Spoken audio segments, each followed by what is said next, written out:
Today, we are talking about a company man. You don't want to miss this. This is fantastic. We'll be right back.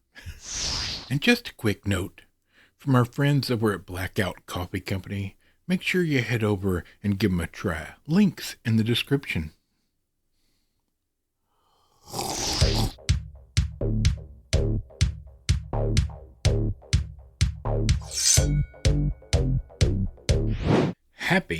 Happy Friday. That's right. It's the end of the work week. The weekend is a few short hours away, and we're here for it. Always excited to get to the weekend. Right? Am I right?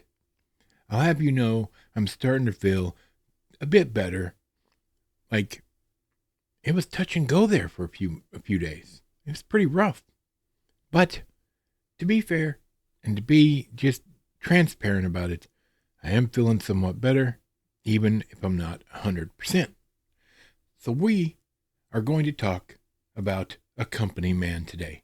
You might say, what's that? Well, have you ever been a company man? I've been a company man several places. Let's get into it. A Company Man, 2012, not rated, hour and 36 minutes. When a change of heart moves a well-trained hitman to tender his resignation to his employers, no good comes of it for anyone. Directed by Sang-Yoon Lim and Im Sang-Yoon. Written by Sang-Yoon Lim, Lim Sang-Yoon. I don't know if this is all the same person. The writer has their name twice. There's just a capitalization missing. So, I don't know. Starring Soji Seob, Lee Mi Young, Kwak Do Won. I don't know. Arkansas, my friends. You can watch this on Freebie, but I'm going to tell you I watched it on Prime. So it is on Prime, even though it's not showing up there. Let's talk about it, shall we? Okay. So I told y'all on Wednesday that of the two movies I watched between this and the other one, I don't remember what it's called offhand. This one was the one I disliked the most, right? No Tears for the Dead was Wednesday's. Sorry. Took me a minute. My brain switched cheese, right? First things first, both of these movies are perfectly fine, right?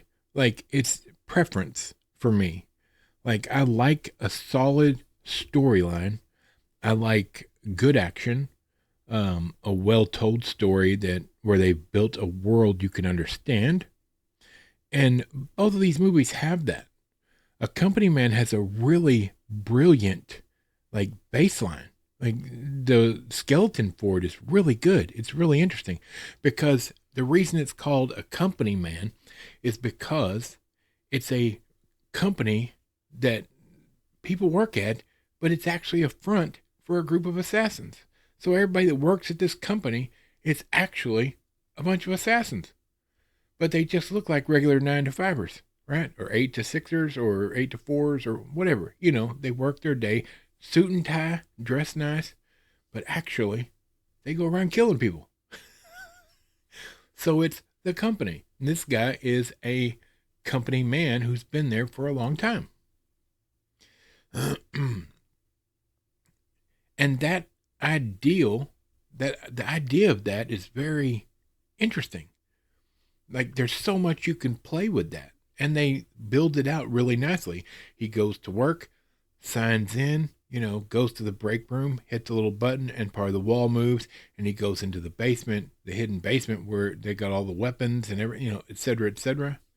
And right off the bat in the beginning, you get to see a kill happen, or several kills happen on a job. But that's where it starts to get confusing.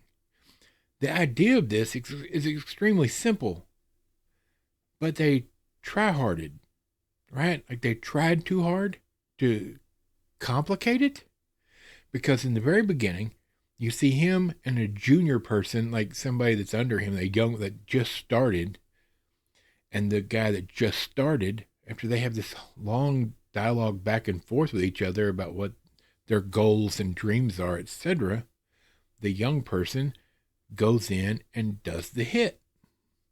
And when he's coming out, or when he's about to leave the building, the company man attacks him. And for all intents and purposes, it looks like he killed him.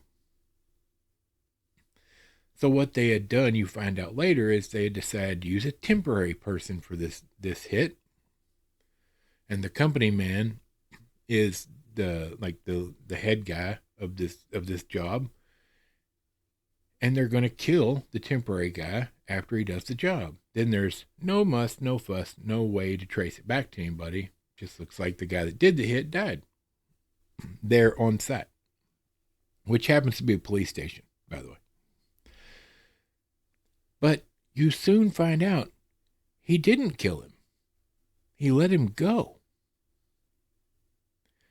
And numerous times, while there's these hits he's going on, he keeps misstepping and not finishing the job with certain things.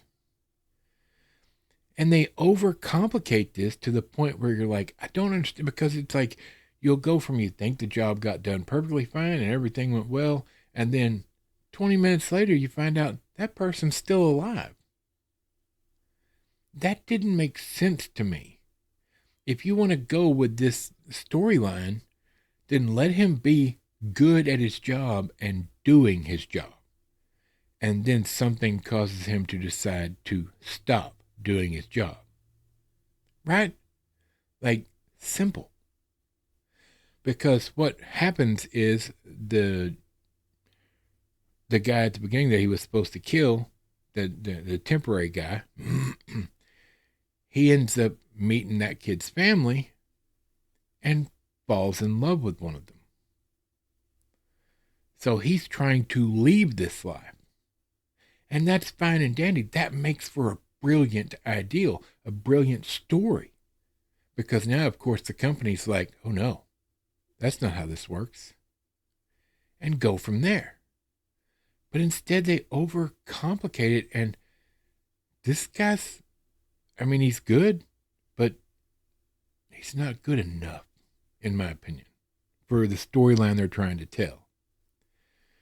And there's a bunch of, back and forth, and things go sideways, and this, that, and the other with the company. And the people in the company, like his boss, is an idiot who's never been out in the field. We've all had bosses like that. But that boss has a big part to play in the ending. So it just missed for me. There's some long drawn out parts in the world building, which wasn't horrible, but could have been, thinned out just a little bit. And I think they just overcomplicated the simplicity and tried to make it more in depth than it needed to be a solid action movie. The ending makes sense, but there's no joy. And by joy, I don't mean happiness. I mean, it's like you feel like you spent an hour and 36 minutes watching this, and at the end of it, you're like, why did I watch this again? Now, some people, I'm sure, love this movie. Like, I have a love-hate relationship with Korean movies. Some of them are really solid, and others try too hard to be fancy, if that makes sense. Just tell a solid story. Don't overcomplicate it. You can show deep, you can show solid writing and solid characters without having to add a bunch of garbage to it to make it, oh, did you see that coming? Yeah, I did. So did everybody else. Stop doing that. That's my opinion. What's yours? Have you seen this movie? Tell me down below in the comments. I'm interested. I have a feeling a lot of people have seen this movie. I think I've seen it around, when the dollar store around here used to have movies in there. I seem to remember seeing this there. Now, as I said, I watched it on streaming. I don't own it. luckily, because I wasn't happy enough with it to buy it. But it is a solid watch. There's no rewatchability to this, none at all. Just like there's no rewatchability for No Tears for the Dead, none at all. And that's always a negative for me. I want to be able to watch the movie and a year later or 2 years later be like, I don't remember much about that, and enjoy it all over again. And this and Wednesday's movie both are a one-watch wonder. Once you watch it, you're never going to go back to it. And if you do, it's because you slipped, fell, hit your head, and got amnesia. And then you get let down all over again. So there's that. All right, we're going to go start our weekend, and we will be back on Monday. I've got a couple of bangers for you for Monday and Wednesday of next week, so don't miss out on those. Thanks again for sticking with us. We're always happy to see you. We hope you have a great weekend. For Michael, the microphone, Bob, squeaky chair in the back, and this big fat nerd, we will see you then.